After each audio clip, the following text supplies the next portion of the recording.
Hi there, welcome to Nonsense Whisky. My name's Vin PF and today we're going a little bit newsy. Now, I don't know if you caught the news. If you're in the UK you probably saw this. It got everywhere.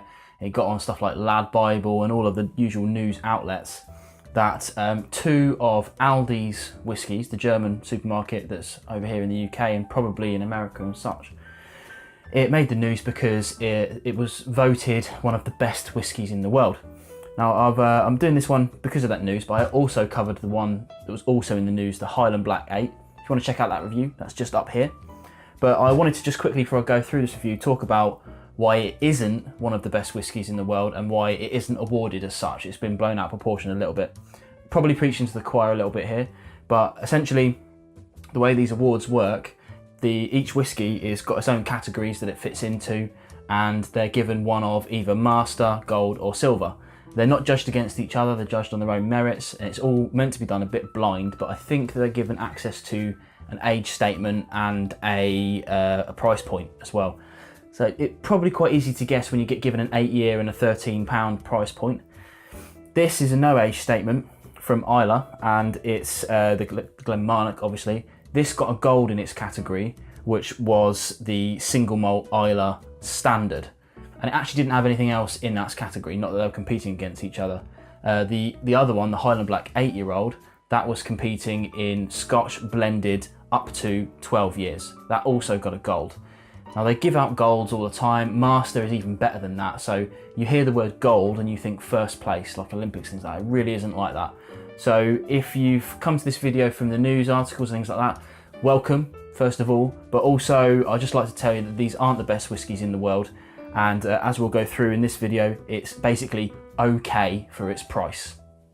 But enough on that, let's get onto this whiskey itself. So this, as I said, this is an ALDI Whisky, Glen Marnoch Islay limited release. They pretty much do one of these every year. This is the bottling you'll see this year. And if I reach down over here, this is the stuff you saw last year. This is the Highland Glen Marnoch limited release. They do new things every year. In fact, at Christmas time they released an Irish 26-year-old. That was pretty interesting. In fact, I've got that coming up on the channel fairly soon-ish. This is an Islay undisclosed distillery.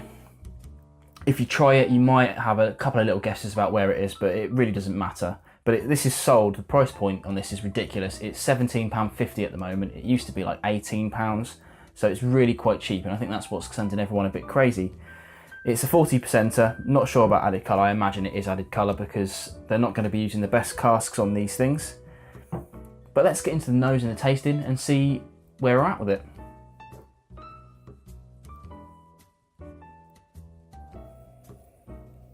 So, being an Islay, it's obviously quite heavily peaty. It's a little bit more earthy than most. It's a little bit more earthy, a little bit more medicinal. There's some sweetness to be had in there for sure. I'm really not sure what distillery this comes from. I would wager it was Kalila, but I'm not a betting man.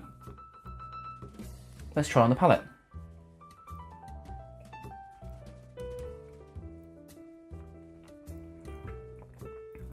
Yeah, a lot of sweetness for me. More of that ashiness, more of that medicinal notes. It's not like kind of a warming, it's more of an earthy medicinal Islay than the kind of warming stuff you get from like Lagavulin and things like that.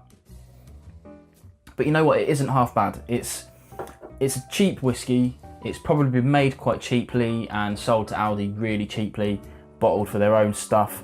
It is winning awards in blind things, but it isn't beating things that like you would expect to beat. So when you hear that it's the best whiskey in the world, it really isn't true. But hopefully the people that are watching this know that already. If only I could reach more people and tell them that. But it is a solid dram, and that's something I don't want to take away from it.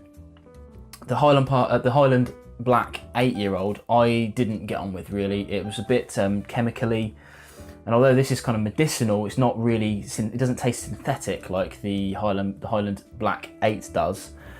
This one's pretty good, and the sherry cask that I just showed you there, and also the rum cask, they're actually very good as well. Worthy of awards, I would say, definitely, and they're worthy of what they've been given in the blind tastings. They're just not, they're not like world beaters, unfortunately, but if they were, they would sell them for a lot more than they do.